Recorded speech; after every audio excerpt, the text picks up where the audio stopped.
Metro TN news channel நேயர்களுக்கு வணக்கம். கழுத்தை அறுப்பேன் என்று கமலை விமர்சித்த சீரியல் நடிகர் ரவிச்சந்திரனுக்கு பாஜகவில் பெரிய போஸ்டிங். விஜய் டிவியில் பாண்டியன் ஸ்டோர்ஸ், சன் டிவியில் மருமகள் ஆகிய சீரியல்களில் நடித்தவர் ரவிச்சந்திரன். சில படங்களிலும் நடித்திருந்தாலும் டிவியில் அதிக கவனம் செலுத்தி வருகிறார். இவருக்கு தற்போது பாஜகவில் முக்கிய பொறுப்பு தரப்பட்டுள்ளது பலரது கவனத்தையும் பெற்று வருகிறது. நடிகர் ரவிச்சந்திரன் சின்னத்திரை மூலம் அறிமுகமானவர். தமிழ் சினிமாவில் வாய்ப்புகள் கிடைத்து சிறு சிறு கேரக்டர்களில் நடித்து வருகிறார். எனினும் சீரியலில் இவரது முக்கியத்துவம் அதிகமாகும். குறிப்பாக விஜய் டிவியின் பாண்டியன் ஸ்டோர் சீரியலில் மீனாவின் தந்தையாக நடித்து புகழ் பெற்றவர். அதேபோல சன் டிவியில் வரும் மருமகள் சீரியலில் ஹீரோயினின் அப்பாவாக நடித்தும், ஜீ தமிழில் இதயம் சீரியல் உட்பட பல சின்னத்திரை தொடர்களிலும் நடித்து பலராலும் அறியப்பட்டவர். இவர் அடிக்கடி யூடியூப் சேனல்களுக்கு பேட்டி அளித்து வருகிறார். முக்கியமாக பாஜகவுக்கு ஆதரவாக அரசியல் கருத்துகளையும் இந்து மதம் பற்றி விமர்சனம் செய்வோரை கடுமையாகவும் சாடி வருகிறார். அந்த வகையில் நடிகர் சூர்யா உட்பட பலரையும் விமர்சித்திருந்த நிலையில் ம. கமலஹாசனையும் கடுமையாக விமர்சித்து பரபரப்பை கிளப்பினார். அந்த வகையில் சில மாதங்களுக்கு முன்பு நடிகர் சூர்யாவின் அகரம் ஃபவுண்டேஷன் 20ஆம் ஆண்டு விழா சென்னையில் நடந்தது. இந்த விழாவில் சிறப்பு விருந்தினராக நடிகரும் ராஜ்யசபா எம்பியுமான கமலஹாசன் பங்கேற்றார்.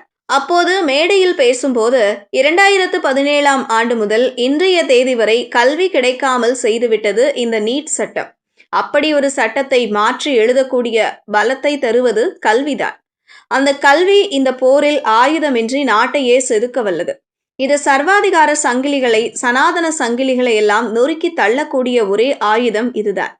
இதை தவிர வேறு எதையும் கையில் எடுக்காதீர்கள்.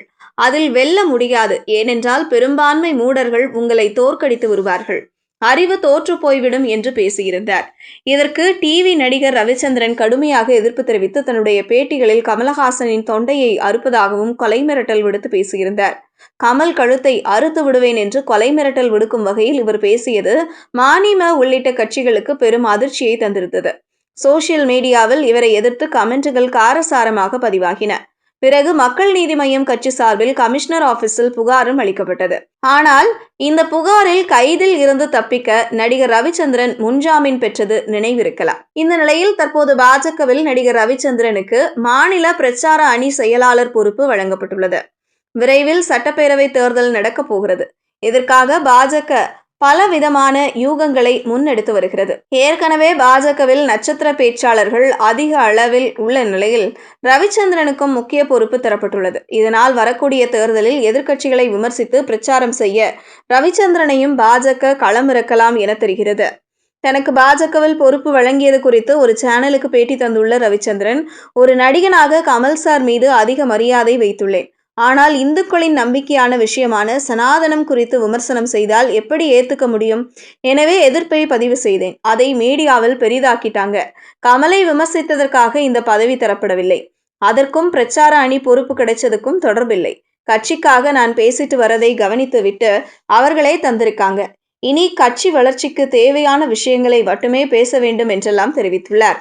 செய்திகளை உடனுக்குடனும் துல்லியமாகவும் தெரிந்து கொள்ள மெட்ரோ டிஎன் நியூஸ் சேனலை பின்தொடருங்கள்.